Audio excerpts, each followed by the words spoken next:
yapışır. Hiç de olmaz.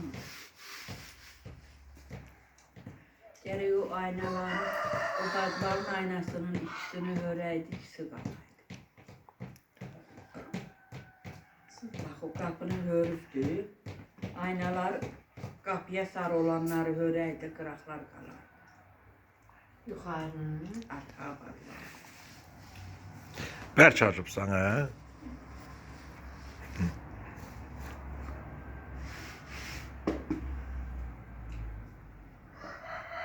Süs öldürürüm.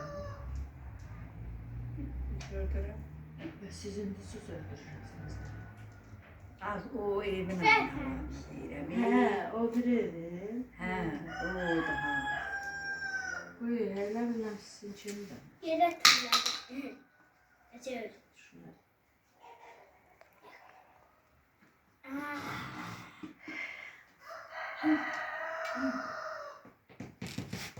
Karanlık olacak, ona göre.